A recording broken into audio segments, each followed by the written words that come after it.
All right, today we're diving into a story that poses a really simple question, but with a totally terrifying answer. What if your perfect world was actually a lie?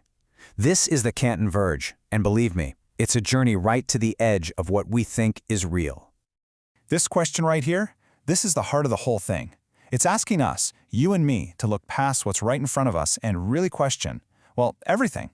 Our journey starts in what looks like a paradise, but trust me, where it ends up is somewhere else entirely.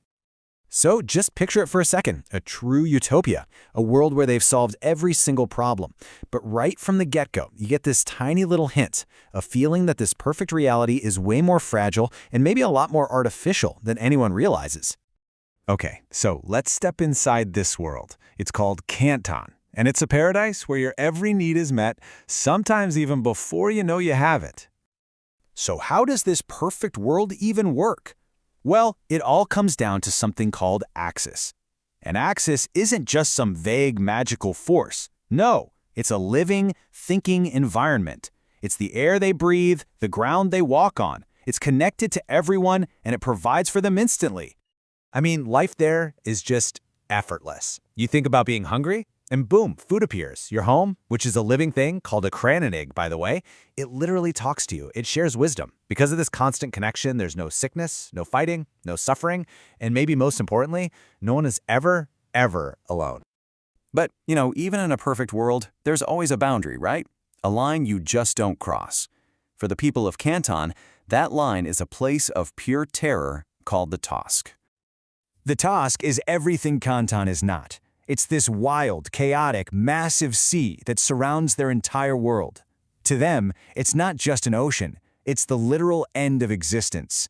It's the one place where the all-powerful Aksis has no reach. And the difference is just night and day. In Kanton, you have connection, warmth, safety. The Tosk, it's total separation. It's so alien that it introduces feelings they don't even have words for.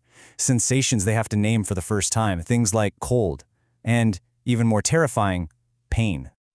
At this quote, this comes from a young boy named Kolke right after his first contact with the Tolsk. It's part of a ceremony, but for him, that feeling of being cut off from Aksis, of feeling cold and pain for the very first time, it's so traumatic, the only way he can describe it is by saying, yep, that's it. That's the end of the world. So, that one terrible moment, it plants a seed. And for Kolke's younger brother, Isac, it's more than just a seed of doubt. It becomes a full-blown obsession. So while everybody else just accepts that the Tosk is the end of the line, Isac, he just can't let it go. He starts training his body in secret, pushing himself in ways nobody in Kanton does, all to prepare for a journey that is completely unthinkable, to swim across that sea and find out for himself. His older brother, Kolke, actually agrees to go with him. And with this one line, what sounds like a simple childish dare becomes, well, it becomes an act of rebellion. They're not just going for a swim, they're challenging the very foundation of their reality. And so, they do it. The two of them just leave the safety of Kanton behind, dive into the chaos of the Tosk, and they just swim and swim, far past anything anyone has ever seen, deep into the unknown. And this is where everything shatters. After swimming so far they can barely move, expecting to find, who knows, maybe nothing, they run into something impossible. A huge, dark, completely lifeless wall just rising up out of the sea. This thing is not natural. You can tell it was made by someone or something. Their entire world, the paradise of Kanton, the scary Tosk, all of it is contained inside this thing. And what do you do when you find out you're living in a box? You climb. And at the top of that wall, they have the single biggest realization in the whole story. Their worldview just flips upside down. Kanton isn't the world. It's just a little habitat, a terrarium really, sitting inside a much larger, stranger, and way more chaotic reality. And the world they find outside, it's just a total sensory overload. I'm talking a real sun and a blue sky, endless green fields, sounds and smells they never could have imagined.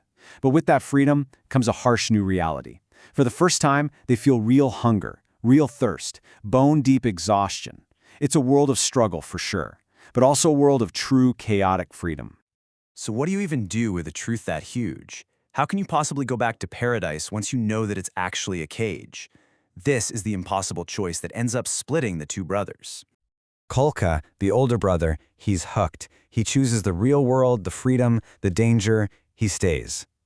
And that leaves Isac with his absolutely crushing burden. He has to go back to his perfect home, all alone, knowing that everything his people believe is a complete and total lie. And here it is, the final, chilling twist. When Isac finally makes it back, one of the leaders, a wise one, tells him this. He basically says, forget what you saw, pretend it was a dream. And what that means is, they know.